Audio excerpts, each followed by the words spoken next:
모든 지각에 뛰어난 하나님의 평강이 그리스도 예수 안에 있는 우리 성도들의 마음과 생각을 지키시기를 빕니다.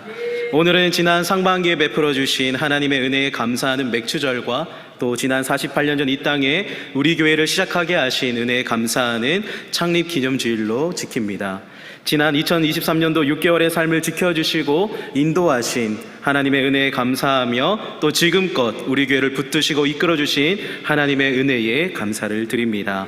이 은혜가 우리 모든 성도들의 삶 위에 또한 충만하게 임하시기를 주님께 간구합니다.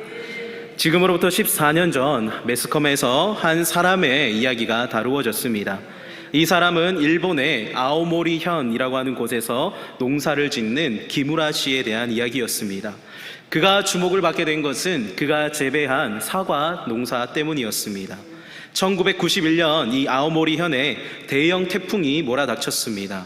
주변의 과수원에는 90%에 해당하는 과실들이 떨어졌지만 이 기무라 씨의 사과는 80%가 과수에 달려서 떨어지지 아니하였다라고 하는 기사의 내용이었습니다.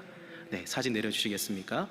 그 이유는 그의 사과나무는 무농약과 무비료 농법을 사용하여서 재배되었으며 이 농법으로는 땅속에 20m까지 사과나무의 뿌리를 내렸고 가지가 굵고 단단했기 때문이다 라고 밝혔습니다. 그러나 처음부터 이 기무라 씨의 사과나무가 주목을 받았던 것은 아니었습니다. 이 기무라 씨는 1978년에 처음 이 사과나무 농사를 시작하였는데 그는 처음 농사를 시작하면서 농약을 많이 뿌렸습니다. 농약을 뿌리다 보니 그의 아내가 점차 앓기 시작했습니다. 그런 이유 때문에 기무라 씨는 농법을 이제는 무농약 농법으로 바꾸어야 되겠다라는 생각으로서 농법을 바꾸게 되었습니다. 그러나 그렇게 농법을 바꾸니까 10년이 지나도 그의 사과나무에는 사과가 달리지 않았습니다. 그렇다 보니까 생계를 이어나가기 위해서 그는 시내에 나가서 나이트클럽에 전단지를 나누어주는 일을 해야만 하기도 했습니다. 그런 일을 하다 보니까 폭력배들에 의해서 맞기도 하고 폭행을 당하기도 하는 그런 일을 당하였습니다. 그렇게 참으로 힘든 삶을 지나면서도 그에게는 소출이 없게 되자 그는 절망적인 마음을 품고 뒷동산에 올라 삶을 포기하고자 했습니다. 그가 삶을 포기하려고 하는 그 순간에 햇살이 그의 눈에 비치었고 그 햇살을 따고 들어왔던 그 도토리 나무 열매가 그의 눈에 들어왔습니다. 도토리 나무 열매를 보니까 너무나 과실이 탐험스럽게 열렸고 그 도토리 나무는 이때껏 자기가 본 적이 없는 아주 실한 열매로 맺고 있었습니다. 그는 그것이 어떻게 그렇게 아주 아름다운 열매를 맺을 수 있었을까 고민을 하고 주변을 둘러보았더니 그 땅이 아주 기름진 땅이었음을 그는 발견하게 되었습니다. 아, 그래, 이 농법을 해보자, 자연 그대로 놓아보자 라고 생각하며 기무라 씨는 그 순간 집으로 돌아와서 그의 과수원을 그냥 놓아버렸습니다. 그렇게 지나다 보니까 그의 과수원에는 잡초들이 자라나기 시작하였고 주변의 사람들은 왜 농사를 짓지 않느냐라고 사람들이 이야기하기를 시작하였습니다. 그런데 그렇게 시간이 지나서 1987년 딱 10년이 지나니까 그의 사과나무에서 사과 2알이 열렸습니다. 이제 기무라 씨는 마음에 희망이 솟았습니다. 이제 내 사과나무에도 사과가 열리겠구나. 그런데 그 사과나무에서 열매가 2알 열리고 난 후에는 4년 동안 또 아무런 열매가 열리지 않았습니다. 그렇게 계속적으로 절망적인 순간이 지속되는 그 순간에 1991년에 그의 사과의 나무에 갑자기 사과들이 열리기 시작하였습니다. 일반적인 사과는 조금 작은 사과였지만 그의 사과는 다른 과수원의 사과가 따로 없을 만큼의 당도를 유지하고 있었고 그는 그 태풍이 지나간 자리에서 80% 이상이 달려 있었기 때문에 사람들에게는 아주 주목받는 과수원이 되었습니다.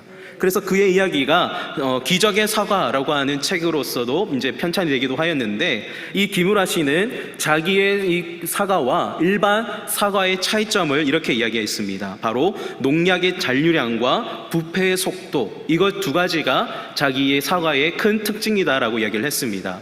일반적으로 이 사과나무의 사과들은 농약을 뿌리기 때문에 그 뿌리를 통하여서 흡수된 이 농약 성분이 과일 껍질을 깎는다 해도 그 안에는 조금 일정량은 남아있다라고 하는데, 이 기무라 씨는 농약을 아예 쓰지 않고 자연 그대로 방치해 놓았기 때문에 그의 사과에는 농약이 아무것도 들어있지 않는다라고 이야기를 하며, 또 중요한 것은 1년이 지나도 이 사과가 썩지 않는다라고 밝혔습니다. 오늘은 이 기무라 씨가 지었던 농사의 그 열매처럼 오늘도 우리 주님께서 우리에게 말씀하시는 그 열매를 맺는 삶에 대해서 우리가 함께 은혜를 나누어 보고자 합니다. 오늘 우리가 함께 나누는 요한복음 15장은 예수님의 고별 설교라고 하는 부분을 다루고 있습니다. 요한복음 15장에서 16장은 특히나 예수님의 제2 고별 설교라고 이야기를 하는데, 우리가 읽진 않았지만 앞에 요한복음 14장 31절 말씀에 보면은 예수님께서 일어나 여기를 떠나자라고 말씀하시면서 제자들과 함께 이 최후의 만찬의 자리에서 자리를 옮겨가시는 모습을 보여주고 있습니다. 예수님은 최후의 만찬의 자리에서 옮기셔서 겟세마네라고 하는 동산으로 옮기시는 그 길목 속에서 제자들에게 이 포도나무 열매에 대한 비유를 가르쳐주고 있는 것입니다. 예수님께서는 이 최후의 만찬의 자리를 떠나서 겟세마네로 이동하시다가 왜 갑자기 이 포도나무 열매에 대해서 말씀을 주셨을까? 학자들은 연구하다 보니까 이 길목 사이에 예루살렘 성전이 놓여져 있고 그 성전을 보시면서 제자들에게 가르침을 주신 내용이다라고 이야기를 하고 있습니다. 이와 관련해서 1세기 유대 역사가인 요세푸스는 그의 유대 전쟁사에서 이렇게 적고 있습니다. 본 성전 내부로 들어가는 문은 전체가 금으로 입혀져 있었다. 주위 벽 전체도 마찬가지였다. 그 위로 황금 포도나무가 있었는데 여기에는 사람 키 정도 되는 포도송이가 매달려 있었다라고 적고 있습니다. 이로 미루어 짐작해 본다면 예수님은 최후의 만찬의 자리를 떠나서 겟세마네 동산으로 가시는 그 길목에 참 포도나무에 대한 가르침을 주셨음을 우리는 생각해 볼 수 있습니다. 그러면 하나님께서는 오늘 왜 이 맥주 감사주일과 48주년 기념주일을 맞는 우리에게 이 말씀을 주시고 또 이 말씀을 통하여서 우리에게 말씀하시고자 하는 것은 무엇일까 함께 나누어 보고자 합니다. 첫 번째로는 하나님은 우리 삶의 농부이시다라고 하는 사실입니다. 오늘 본문 1절과 2절의 말씀입니다. 나는 참 포도나무요 내 아버지는 농부라. 물은 내게 붙어 있어 열매를 맺지 아니하는 가지는 아버지께서 그것을 제거해 버리시고 물은 열매를 맺는 가지는 더 열매를 맺게 하려 하여 그것을 깨끗하게 하시느니라. 아멘. 우리는 우리가 인생의 주체가 되어서 살아간다라고 생각하기 쉽지만 실제로 우리의 삶을 이끌어 가시는 분은 우리가 아니라 하나님이심을 성경은 우리 가운데 말씀을 하고 있습니다. 하나님은 우리 삶의 농부가 되셔서 이 세상 속에 참 포도나무이신 예수님을 심으셨다라고 오늘 성경은 말씀을 합니다. 그러면 왜 하나님은 참 포도나무이신 예수님을 이 세상 속에 심으셔야만 했을까요? 하나님은 먼저 이스라엘 백성을 하나님의 포도나무로서 선택하시고 이 세상 속에 심으셨었습니다. 하나님께서는 이스라엘 백성을 택하시고 하나님의 백성으로 삼아주셔서 그들로 제사장 나라의 역할을 감당하며 하나님의 열매를 맺는 삶을 살기를 원하셨다라고 성경은 말씀을 합니다. 그 이유 때문에 하나님께서는 애굽 땅에서 노예 생활하던 이스라엘 백성들을 끄집어내셔서 새 땅 가나안 땅으로 인도하여 주셨고 그 땅에서 우상 숭배하던 다른 민족들을 다 몰아내시고 하나님의 나라의 말씀의 기준으로 살아가는 표본을 보여주시기 위해서 이스라엘 백성들을 그 땅 가운데 심으셨습니다. 그러나 이 이스라엘 백성들은 그 하나님의 은혜를 잃어버리고 잊어버리고 우상 숭배를 시작하였고 그 삶이 그치지 않았음을 성경은 말씀을 합니다. 그런 모습을 보았던 하나님께서 선지자들을 보내시면서 이렇게 말씀하십니다. 이사야 5장 2절의 말씀입니다. 땅을 파서 돌을 제하고 극상품 포도나무를 심었도다. 그 중에 망대를 세웠고 또 그 안에 술틀을 팠도다. 좋은 포도 맺기를 바랐더니 들포도를 맺었도다 라고 하는 하나님의 탄식 소리가 들려왔습니다. 뿐만 아니라 예레미야 2장 21절 말씀에도 보면 이렇게 말씀하십니다. 내가 너를 순전한 참 종자 곧 귀한 포도나무로 심었거늘 내게 대하여 이방 포도나무의 악한 가지가 됨은 어찌 됨이냐 라고 하는 탄식의 소리도 하나님께서는 선지자를 통하여서 들려주셨습니다. 그렇기에 이스라엘은 처참하리만큼 하나님 앞에서 실패한 삶을 살았습니다.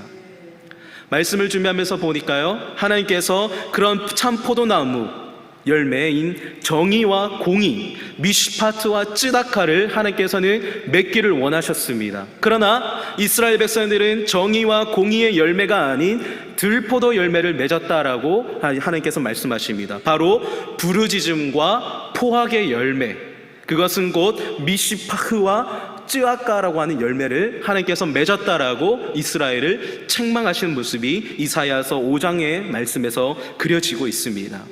이 이스라엘이 부르짖었던 부르짖음과 포악은 이스라엘 공동체의 약한 자들의 모습을 대변하는 표현입니다. 이스라엘은 약자들의 삶을 압제하고 유린하며 그들의 아우성이 그칠 날이 없는 삶을 만들어버렸다라고, 그러한 세상을 만들어버렸다라고 하나님께서는 책망하셨습니다. 그러므로 농부이신 하나님은 그 포도원의 울타리들을 제거하셔서 침략자들이 들어오도록 허락하셨다라고 성경은 말씀을 하고 있습니다. 우리가 우리 삶의 주인이요, 우리가 우리 삶의 농부라고 착각하며 살았던 이스라엘 백성들의 삶의 말로가 그것이었다라고 성경은 우리 가운데 말씀을 해주고 있습니다. 더욱이 농부이신 하나님은 열매를 맺지 않는 가지는 제거해 버리신다라고 말씀을 합니다. 여기서 제거한다라고 하는 것은 그냥 단순히 잘라버린다라고 하는 의미가 아니라 들어 올린다라고 하는 의미도 같이 있습니다. 그러니까 이 당시에 이스라엘의 농법을 우리가 생각해 본다라고 한다면 열매를 맺지 못하는 가지에는 시렁이나 지주대를 사용해서 그 가지를 들어 올려서 그 가지에 열매가 맺을 수 있도록 농부가 그렇게 농사를 지었다라고 하는 것이죠. 그러니까 하나님께서는 열매를 맺지 못하는 가지를 열매 맺도록 그렇게 신실하고 세밀하게 일하시는 농부이시다라고 오늘 예수님은 우리 가운데 말씀을 해주고 있습니다. 하나님께서는 우리 삶의 농부가 되셔서 밤낮 그 수고로움을 그치지 아니하시고 밤에는 불기둥으로 낮에는 구름기둥으로 이스라엘을 치밀하게 인도하셨듯이 우리의 삶 가운데서 그렇게 세밀하시고 하나님께서는 우리의 삶을 그렇게 붙드시고 인도하시는 농부가 되심을 오늘 성경 우리 가운데 말씀을 하고 있습니다.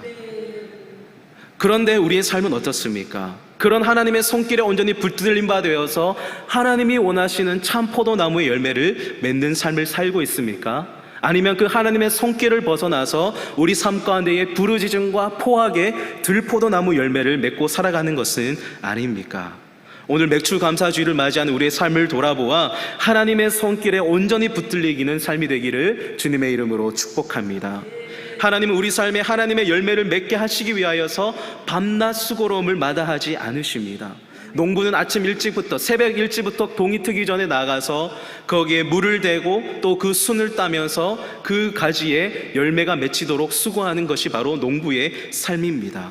하나님은 그렇게 세밀하게 우리 삶 가운데에 말씀하여 주시고 이끌어 가시는 농부가 되시니 그 하나님의 손길에 온전히 붙들림 바 되시는 우리 모든 성도들의 삶 되시기를 주님의 이름으로 축복합니다.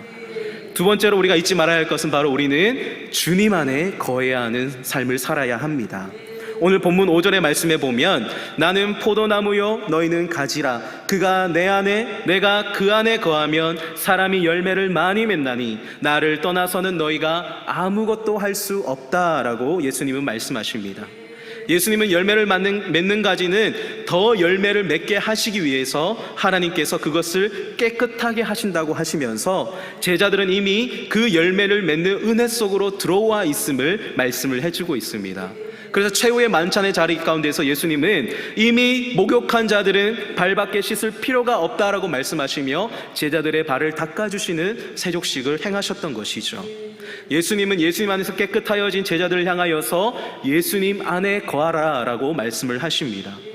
그런데 우리가 이 말씀을 조금만 더 살펴보면 뭔가 좀 이상한 부분이 있음을 발견하게 됩니다. 왜냐하면 제가 초대에도 말씀드렸지만 이 제자들과 예수님은 이제 최후의 만찬 자리에서 겟세마네 동산으로 옮겨가는 길목에 있고 그 길목에서 이제 끝나면 예수님은 십자가에 달려서 돌아가셔야 되는 상황을 남겨두고 있는 상황입니다. 예수님과의 3년 동안 동고동락했던 제자들은 이제 그들 삶 가운데 예수님이 사라져버리는 상황을 맞이하게 되는 것이죠. 그 상황 속에서 예수님은 제자들 가운데 너희들은 내 안에 머물러 있어야 한다라고 말씀을 하십니다.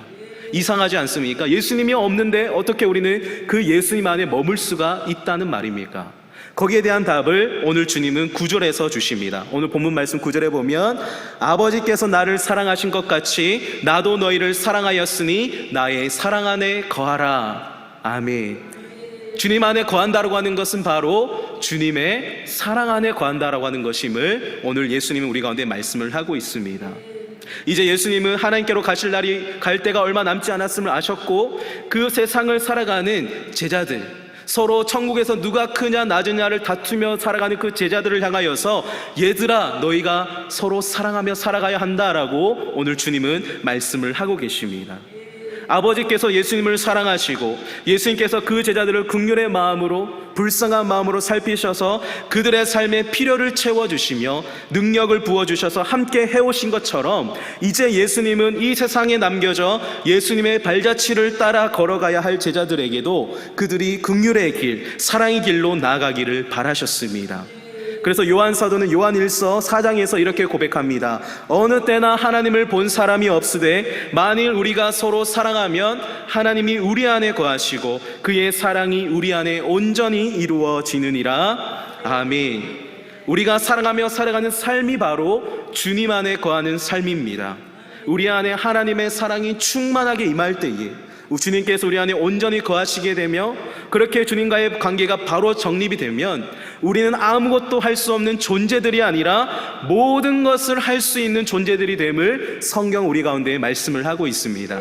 빌립보서 4장 13절의 말씀입니다. 내게 능력 주시는 자 안에서 내가 모든 것을 할 수 있느니라. 아멘. 주님의 사랑이 우리 안에 있으면 우리는 주님의 능력 가운데 머물게 되고 모든 것을 할 수 있는 힘이 주어짐을 오늘 주님은 우리 가운데 말씀을 하고 있습니다. 그렇기에 우리는 하나님의 뜻에 따라 구하게 되고 그 구하는 것들을 이루어지는 그 은혜가 덧입게 되는 은혜가 임한다라고 주님은 말씀을 하십니다. 그렇게 사랑의 열매를 맺어갈 때에 하나님께서는 영광을 받으시게 되며 우리는 세상 속에서 예수님의 제자라 인정받으며 주님이 맡기신 일들을 능히 해나갈 수 있는 주님의 자녀가 될 수 있습니다. 그러면 또 하나 주어지는 질문이 있습니다. 하나님의 사랑 안에 거한다라고 하는 것은 도대체 무슨 의미입니까? 거기에 대한 답이 바로 오늘 10절에 나와 있습니다. 10절의 말씀입니다. 내가 아버지의 계명을 지켜 그의 사랑 안에 거하는 것 같이 너희도 내 계명을 지키면 내 사랑 안에 거하리라. 아멘. 마태복음 22장의 말씀을 보면은 한 율법사가 예수님께 나와 묻습니다. 예수님, 하나님의 계명 중에서 어느 것이 큽니까? 라고 물었을 때에 예수님께서 이렇게 말씀하십니다. 내 마음을 다하고 목숨을 다하고 뜻을 다하여 주 너의 하나님을 사랑하라 하셨으니 이것이 크고 첫째 되는 계명이요 둘째도 그와 같으니 내 이웃을 내 자신같이 사랑하라 하셨으니 이 두 계명이 온 율법과 선지자의 강령이니라. 아멘.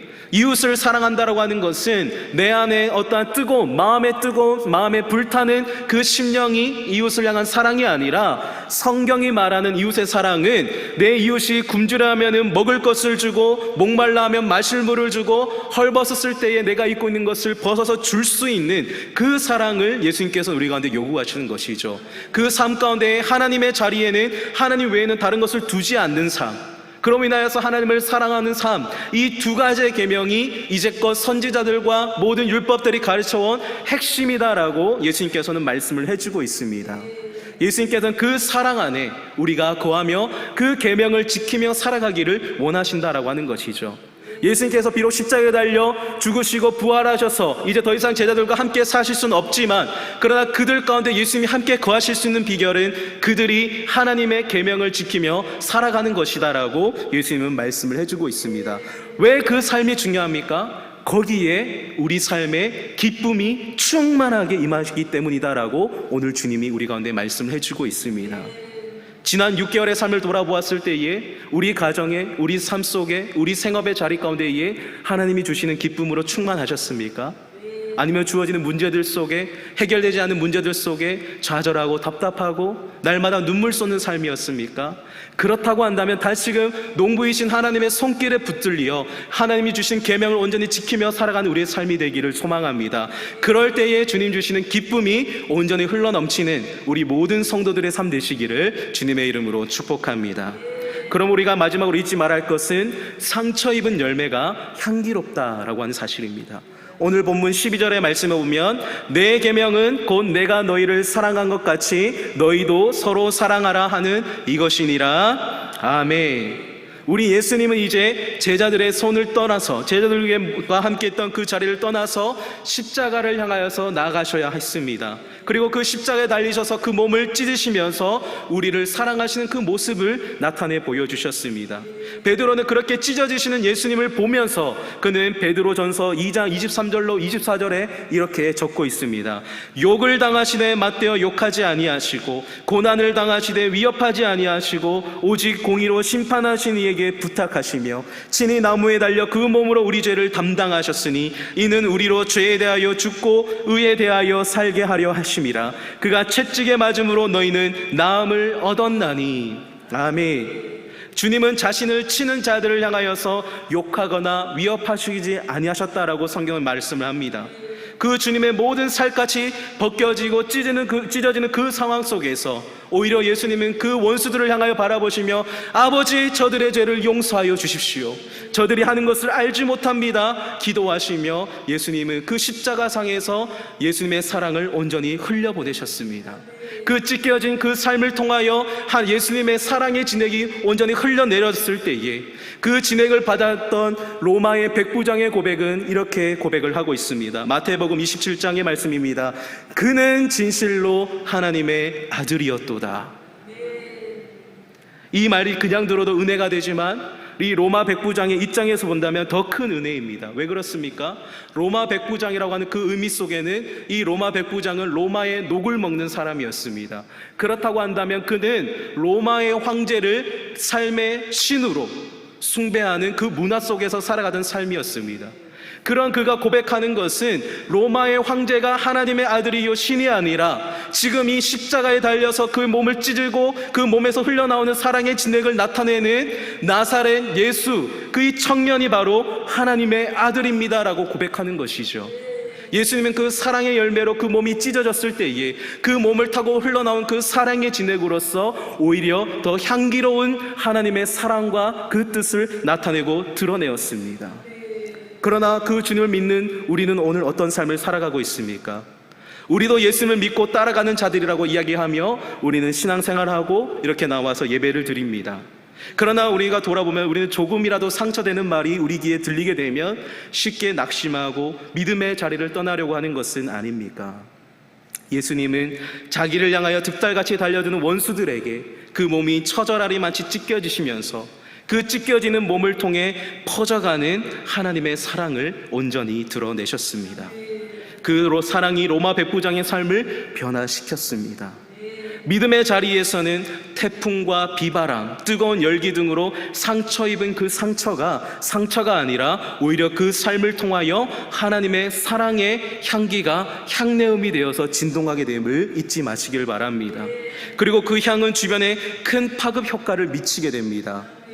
더욱이 상처가 났을 때에는 예수님처럼 우리 심령 속에서 하나님의 사랑의 진액이 흘러나와 향내음이 된다는 것은 우리의 삶이 주님께서 맺으시는 참된 포도나무의 열매가 되었음을 우리 삶 속에서 입증하는 것임을 잊지 마시길 바랍니다. 뜨거운 여름날의 태풍과 바람, 열기가 지나고 나면 알곡과 쭉정이가 분류가 되게 됩니다.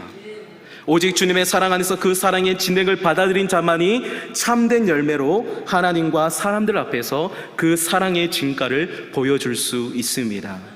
말씀을 준비하면서 이렇게 열매를 가져와 봤습니다. 이 보시기에는 어떤 것이 진짜 열매 같습니까? 이 열매에 겉으로 보기에는 별 차이가 없지만 외부로부터 큰 충격이 왔을 때, 상처가 임했을 때에는 그 차이가 확연하게 드러납니다.